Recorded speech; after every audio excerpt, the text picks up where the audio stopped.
Welcome to the WPI Business School's podcast, where we catch up with incredible students in the business school and hear why they've chosen WPI, how they chose the program they are studying, how they're involved on campus, and what their WPI experience has been like. I'm your host, Professor Kwame Dunbar, Director of Financial Technology Programs here at WPI, and I'm excited to welcome John Kenney, a junior bachelor's in FinTech student. John, it's great to have you on with us today. Thank you so much for the introduction, Professor Dunbar. It's always great when I get to talk to you. So, hopefully we have a great discussion today. Yes. So, John, as we start off, tell us a little about yourself. You coming to WPI, why did you think of FinTech? What's your experience so far? When I was a senior in high school and I was deciding where to go for college and all that stuff, what drew me to WPI was my counselor who told me about it. She had said that it's a really good school and it was on the smaller schools, which is what I was looking for at the time. And it was something where I wanted to have a really good relationship with my professors, get to know my class better, and really feel like I'm connected with the campus. And so I think all those things really led me to WPI. And I grew up in California. So it's from West Coast to East Coast. You can imagine it's quite a transition my freshman year. And I entered as a management engineer. And I wanted to do that because I wanted to work with engineers, but I really wanted to work on the business side. And I want to be able to speak the business language and help engineers be able to do what they need to do and help grow businesses. And I took a couple business classes. I was enjoying it. I took an entrepreneurship class my first year, worked in teams, and it didn't go as great as I wanted it to. I think that was really my first experience where I was like, wow, this project-based learning that WPI has, there's some ups and downs to it. It's definitely a learning curve. And so I think everybody at different points throughout WPI will come to that realization and learn how to work with people better. And I was talking to one of my advisors at the time. Her name is Professor H. Pete. And she told me that there was a conference going on in the fall and that I should attend that conference and that I should also reach out to Professor Dunbar because she thought that maybe I'd be interested in this FinTech space. Because I'd mentioned to her about how I want to be more responsible with my finances, all the other stuff like that. And so then I sent an email out to Dunbar. I don't know if he still remembers it, but I was like, Hey, I'm an incoming freshman, would love to connect, love to know more about what you're doing. And then he came and he sat down and he talked to me. And from there, I didn't turn back. I think I attended that conference, the first conference that WPI had. I was volunteering at the conference, showing people where to go, that kind of thing. And I attended some of those meetings and I met some really, really cool people in the FinTech space. And I realized like, hey, finance is where it's at. This is where we're going to see a big shift over the course of 5, 6, 15 years, right? And that's where there is money to be made. That's where it's worth investing in myself and learning more about that space and even building a major off. And so I've heard of FinTech before because I grew up in the Bay Area, but I didn't really give it much thought until coming to WPI and I was at that conference talking to all the different FinTech leaders, professionals there. Great, John. So we have spoken about blockchain technology, right? And the potential for blockchain to revolutionize the finance space. What's your thoughts? I just want to put you on the record. See what you're thinking. So that's a good one. Blockchain, people always say it as a buzzword nowadays, but it's more than that. And that's, I think, one of the great things that you get out of taking some of these courses at WPI is you get to learn about the underlying technology of why keeping a digital ledger is important and how securitizing that ledger on a digital platform or system is amazing, right? And so the fact that it's an avenue for businesses to talk to each other, for consumers to work with businesses on the client side, right? Or everything in between, for people to send transactions to each other. And the fact that there's a secure way in order for people to do that, and it can be accounted for, which is the big focus of blockchain, is to be able to account for information. Right. And I think that's really a revolutionary thing. Yeah. And people try to do it for years. Yes. Great points. So when it comes to money, right, we understand the use of money, but the area of payment systems is also important. We talk about cryptocurrencies in some of our classes. I just want to get a sense from you and your take at this point. What's your thoughts of the role that digital assets like digital currencies can play in revolutionizing or improving our current payment infrastructure? Yeah, I think especially like the younger generations, my generation, we're carrying cash less, right? I think I probably don't even have $1, $2 on me right now in cash. I barely use it. I think the only time I use cash when I go to the barber shop, right? But everything is becoming digital now. You're seeing less and less of people wanting to carry around even credit cards. You're seeing contactless payments everywhere. And so when you enter like the digital currency space, what you're seeing is that transition from people wanting to be able to trade with people without intermediaries. And that's the whole purpose of digital currencies for the most part, is to be able to trade, buy and sell goods and services without having an intermediary. So you're getting usually the best price. And even on the level of transaction fees, transaction costs, there's a huge amount of politics surrounding Visa, MasterCard, Discovery, and all the stuff that they're doing in their transaction on the business side. The small businesses are complaining about the fees that are associated with those sort of transactions. And so for the most part, a lot of digital currency, fintechs, PayPal, Cash App, they've been excluded from entering that and paid not to. So it's one of the things of where now you're seeing governments, people wanting to see a shift and a change. So hopefully we'll see that come to fruition and we'll see better trade across the board. And so that's where I see a lot of digital currencies right now. Yeah. Yep. Great. Great.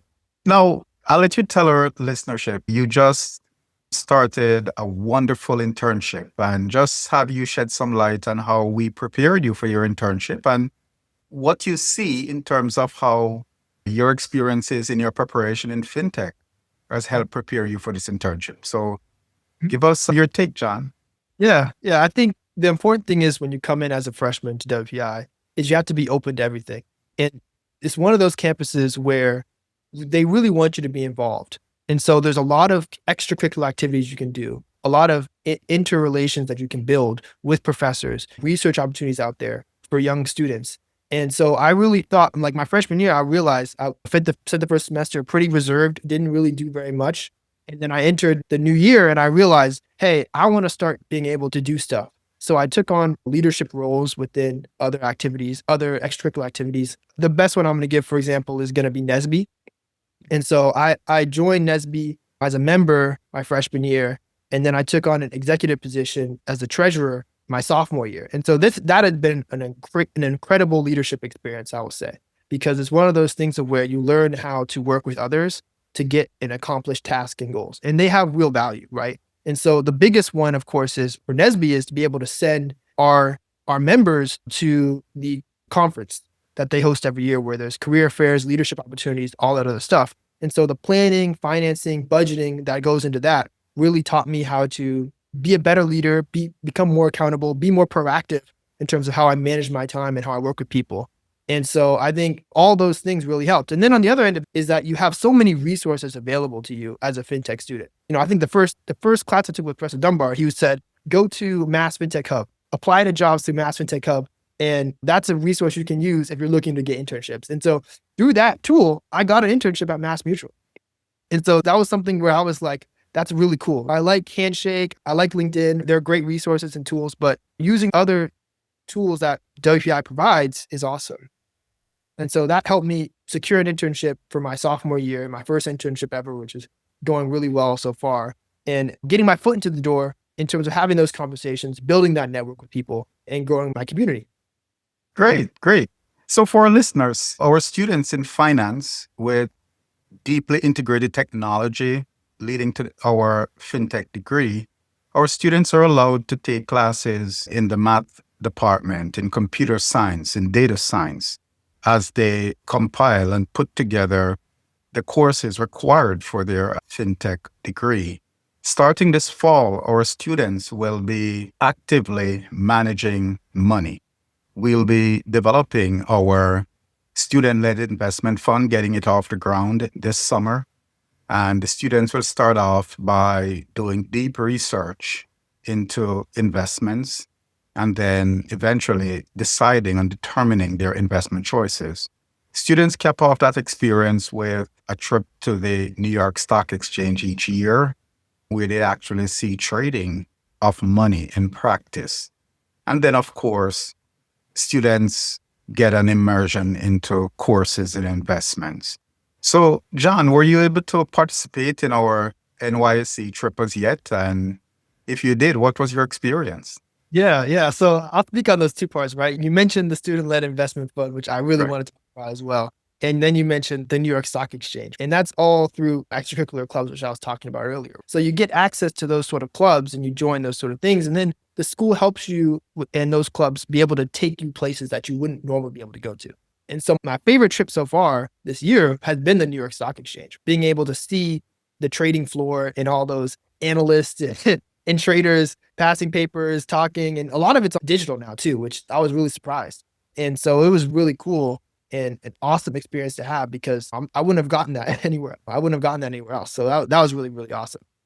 And then Oh, even speaking of the student-led investment fund, I'm also taking a leadership position on that role, right? Where I'm going to be the accountant for that and making sure that we're keeping track of the trades that are happening that we're planning on doing. It's going to be a really, really good experience because we're really interested in investing. That's a really great way to get hands-on experience and learn about the field. And the fact that the school is enabling us to learn about that stuff and to apply those skills, which is WPI again is all about application, which is why I wanted to go there. Is that they're there to help to teach you those things, but then help you apply them.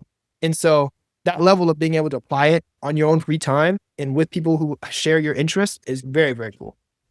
great, great. So, for our listeners, as you have been listening to John, we love this. We have a passion for fintech, and that's why we do it. But outside of this passion that keeps us going in fintech, what do you do outside of your fintech activities to relax? What other extracurricular activities you're involved in here on campus? Yeah. So I mentioned one of them, which was Yeah. Nesbitt. And so I think I've had a lot of fun on that side of it because it's a lot of opportunities for you to do some career development, work on your resume, learn how to talk to people, learn how to talk to business professionals, learn how to network with people. And there's a lot of those simple things that they don't teach you, right? You get that experience, you get to talk to people, you get to learn, you get to do mock interviews, that kind of stuff. And that's a really good way where you can build your own skills. On the other hand of like extracurriculars, some other fun stuff that I do outside of investing is going to be, I play soccer. So there's intramural stuff all the time. There's intramural volleyball, pickleball. There's so much stuff going on at any point of the year. And so you join those things, you get to grow, to build friends, that kind of stuff. And it's great. And it's really awesome. And I'm a big soccer player. I've been playing soccer for, 17 years. I'm 20, so it feels very long. And whenever I was able to stand, I was kicking a soccer ball around. And so I love soccer. Getting the chance to be able to play with friends, joke around, even if it's for a couple hours, it's awesome. It really is. And I enjoy that part. And so I'm excited because one of the things I'm trying to do this summer is get back into refereeing and helping the younger kids and all that stuff. So I'm really excited to do that this year. Okay, great, John. Thank you so much for joining us for this exciting edition of our podcast. Thank you so much for having me. And thank you to our listeners. If you enjoyed this episode, don't forget to subscribe and share it with someone who might be considering a WPI Business School program for the next step in their learning journey. Until next time, remember, STEM plus business equals impact.